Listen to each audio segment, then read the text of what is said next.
तो दोस्तों फाइनली आज बॉलीवुड के हैंडसम हंक यानी कि भाई God of Greek Hrithik Roshan की मच अवेटेड फिल्म वॉर का पार्ट 2 सिनेमा घरों में रिलीज हो चुका है, जिसमें उनके साथ नजर आ रहे हैं भाई साउथ इंडस्ट्री के पावर हाउस यानी कि भैया जूनियर एनटीआर। और भैया इन दोनों के बीच में अपनी अदाओं के जलवे बिखेर रही है कियारा आडवाणी। तो भाई इस फिल्म को मैंने भी फाइनली देख लिया है। तो भैया कैसी है ये फिल्म, क्या है इस फिल्म की कहानी, क्या इस फिल्म को देखने के बाद मैं ये बातें आपसे कह सकता हूं अपनी जुबानी, इस फिल्म को देखने का प्लान बना रहे हो क्या? अरे बस प्लान ही मत बनाओ भैया, सीधा इस फिल्म को देखने के लिए सिनेमा घरों तक पहुंच जाओ, क्योंकि भाई इस फिल्म के माध्यम से आपको एक इतना जबरदस्त इंटरटेनमेंट का डोज मिलेगा ना, जिसको देखकर आप यही बात कहोगे कि भैया ऐसी ही फिल्म की तो उम्मीद हम लोग लगाए बैठे थे वाईआरएफ के स्पाई वर्ल्ड से। हम लोग यही तो चाह रहे थे कि भैया वॉर के पार्ट 2 में ऐसी कहानी, ऐसा ट्रीटमेंट, ऐसा डायरेक्शन, ऐसा एक्शन, ऐसा एक्टिंग देखने को मिले। तो भाई इतनी सारी बातें मैं इस फिल्म को लेकर क्यों कह रहा हूं, चलिए मैं आपको बताता हूं इस छोटे से रिएक्शन वीडियो के माध्यम से। हेलो फ्रेंड्स, मैं हूं नरेंद्र और मैं आपका एक बार फिर से स्वागत करता हूं हमारे चैनल यानी कि वायरल न्यूज जंक्शन में। तो दोस्तों सीधी बात कहूं भैया, मैंने जो उम्मीद इस फिल्म से लगाई थी ना भाई, ये फिल्म मेरे उम्मीदों से कहीं ज्यादा बढ़कर मुझे देखने को मिली है मेरे भाई सिनेमा घरों में। क्या स्टोरी लाइन है मेरे भाई इस फिल्म की। दोस्तों अभी तक हम लोगों ने वाईआरएफ के स्पाई वर्ल्ड के द्वारा कई सारी फिल्में देखी हैं, चाहे हम लोग बात करें भैया टाइगर सीरीज की, या फिर हम लोग बात करें पठान सीरीज की, या फिर बात करें हम भैया अभी इस वॉर सीरीज की यानी कि भैया कबीर की कहानी की। भाई अभी तक जितनी भी फिल्में हम लोग के सामने आई थी ना वाईआरएफ के स्पाई वर्ल्ड की दुनिया के द्वारा, भैया वो सारी की सारी फिल्में बहुत शानदार थी। उन सभी फिल्मों की कहानियां बहुत अच्छी थी, फिल्मों का ट्रीटमेंट अच्छा था, एक्शन अच्छा था, डायरेक्शन अच्छा था, एक्टिंग अच्छा था, सब कुछ अच्छा था। लेकिन भाई वॉर के पार्ट 2 में जो कहानी भाई वाईआरएफ के स्पाई वर्ल्ड ने रखी है ना भैया, ऐसी कहानी मैं आप लोगों को गारंटी से कह सकता हूं कि भैया आपने नहीं देखी थी। इस फिल्म में जो एक्शन सीक्वेंस हमें देखने को मिल रहे हैं ना भैया, ऐसा एक्शन सीक्वेंस मैं आप लोगों को गारंटी से कह सकता हूं कि आपने अभी तक इंडियन फिल्म इंडस्ट्री की किसी दूसरी फिल्म में देखा ही नहीं होगा मेरे भाई। मतलब कि इस फिल्म का डिजाइन जिस तरह से तैयार किया गया है ना, उसको देखकर एक बात तो साफ हो गई है कि भैया वाईआरएफ ने मन बना लिया था कि भाई हम इस फिल्म में कोई कोर कसर नहीं छोड़ेंगे। दोस्तों अगर मैं इस फिल्म की कहानी की बात कहूं तो एक बात पहले मैं आप लोगों को क्लियर कर देना चाहूंगा कि भाई मैं इस फिल्म की कहानी को पूरी तरह से खोलकर आप लोगों के सामने नहीं रखूंगा। अगर मैंने इस फिल्म की कहानी को आप लोगों के सामने खोलने की कोशिश की तो भैया इसके अंदर में जो एलिमेंट्स हैं, जो ट्विस्ट एंड टर्न्स है, फिल्म का जो प्लॉट है वो थोड़ा सा भी खुल गया ना, तो आप बोलोगे भैया आपने तो बातों बातों में इस फिल्म का हुक पॉइंट हमें बता दिया कि भैया फिल्म की कहानी है क्या। बस इस फिल्म की कहानी को लेकर मैं आप लोगों से एक ही बात कहना चाहूंगा कि भैया आपने इस फिल्म के ट्रेलर को जब देखा था तो उसमें एक बात आपने सुनी होगी कि भैया दोनों किरदारों के लिए, चाहे हम लोग बात करें भैया ऋतिक रोशन के किरदार की या फिर हम लोग बात करें भैया जूनियर एनटीआर के किरदार की, इन दोनों ने उस फिल्म में एक डायलॉग बोला था। ट्रेलर में हमें ये डायलॉग सुनने को मिला था कि भैया दोनों के लिए नेशन सबसे पहले फर्स्ट है, यानी भैया देश सबसे पहले, उसके बाद कुछ भी। तो भैया जिस कबीर के लिए नेशन फर्स्ट है, आप लोगों को याद ही होगा कि वॉर का पार्ट 1 जब हम लोग के सामने आया था तो उसमें हम लोगों ने ये बात देखी थी कि भैया कबीर को जब यह बात पता चलता है कि उसका सबसे प्यारा जो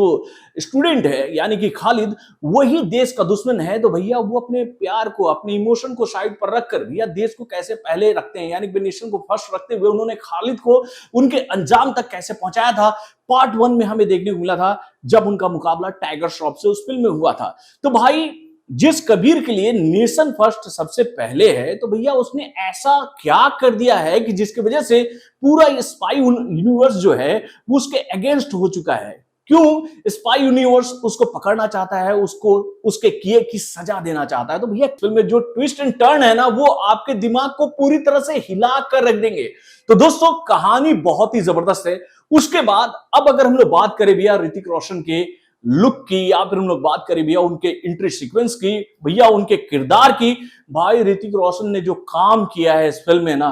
यार दिल जीत लिया। और उन्होंने ये बात बता दिया कि भैया उनके हाथ में जब भी कोई बेहतरीन स्क्रिप्ट आती है ना, बेहतरीन एक्टिंग और बेहतरीन कहे तो भैया स्टोरी लाइन के साथ, वो उसको इस कदर जीते हैं कि उसको देखकर आप ये बात कहोगे कि भैया ऋतिक रोशन जिस फिल्म को दिल से कर देना भाई, वो फिल्म तो ऐसे ही हंसते खेलते हुए भैया ब्लॉकबस्टर हिट हो जाएगी। और वाकई में यार इस फिल्म में जिस तरह से इस्तेमाल किया गया है ऋतिक रोशन के किरदार को, वो बहुत ही तगड़ा है मेरे भाई। और उसके बाद भाई जूनियर एनटीआर क्या भाई इस बंदे ने काम किया है मेरे भाई। यानी कि हम लोग यही बात सोच रहे थे कि यार कबीर का जो ऑरा है स्पाई यूनिवर्स में, उस ऑरा को कैसे चुनौती देंगे जूनियर एनटीआर। भाई इसका जवाब आपको मिलेगा इस फिल्म को सिनेमा घरों में देखने के बाद। भैया जैसे ही जूनियर एनटीआर की इस फिल्म में एंट्री होती है और उसके बाद जो धमाका शुरू होता है मेरे भाई, वो आउट ऑफ द बॉक्स है मेरे भाई। यानी कि इतनी कड़ी चुनौती कबीर को मैं कह सकता हूं कि स्पाई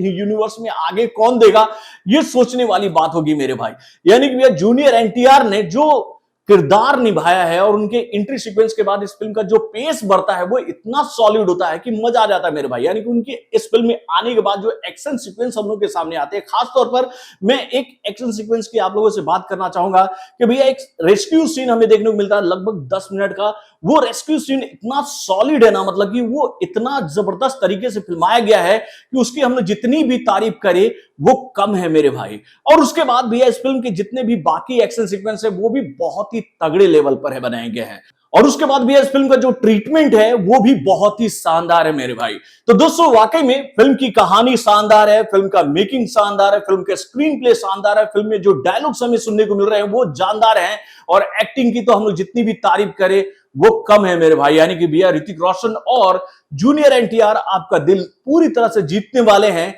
इस बात की गारंटी मैं आप सभी को दे सकता हूं। तो दोस्तों इस फिल्म को देखने के बाद अगर आप लोग मुझसे ये सवाल पूछना चाहोगे कि मैं इस फिल्म को कितना स्टार देना चाहूंगा, तो भाई मेरे तरफ से इस फिल्म को 5 स्टार है मेरे भाई। 5 स्टार लायक ये फिल्म बनी है, और इस फिल्म को देखकर आप ये बात कहोगे कि हाँ इस फिल्म को अगर हम लोग 5 स्टार दे रहे हैं तो ये फिल्म ये कहे तो भैया स्टार्स जो है ना 5 स्टार्स वो डिजर्व करती है मेरे भाई। तो दोस्तों वाकई में इस फिल्म को आप देखने जा सकते हो अपने पूरे परिवार के साथ में। ये फिल्म आपके पूरे परिवार का तो एंटरटेनमेंट करेगी ही, और उसके साथ भैया आपका जो स्पाई यूनिवर्स के लिए जो प्यार है ना दिल में, वो इतना और बढ़ा देगी कि उसके बाद आपके दिमाग में यही बात चलेगा कि भैया इसके बाद वाईआरएफ जो है वो अपने स्पाई यूनिवर्स के द्वारा अगली कौन सी फिल्म सिनेमा घरों में लेकर आने वाली है। और उसके बाद भैया इस फिल्म में कुछ किरदार ऐसे भी नजर आने वाले हैं जिसको देखकर आप ये बात कहोगे कि भैया हम तो ये सोच के आए ही नहीं थे कि भैया ये किरदार भी इस फिल्म में नजर आने वाले हैं मेरे भाई। तो ये किरदार कौन है उनको भी समझने के लिए आपको तो भैया इस फिल्म को देखने जाना पड़ेगा सिनेमा घरों में। ये आप लोगों के लिए स्पॉइलर था, और ये स्पॉइलर आप समझने के लिए सिनेमा घरों तक पहुंच जाओ यार इस फिल्म को देखने के लिए। तो बॉलीवुड से जुड़े और भी कई सारे खबरों को जानने के लिए हमारे चैनल यानी कि वार्न जंक्शन को लाइक करना ना भूलिएगा, और अपडेट्स को जानने के लिए बेल आइकन को जरूर दबाइए।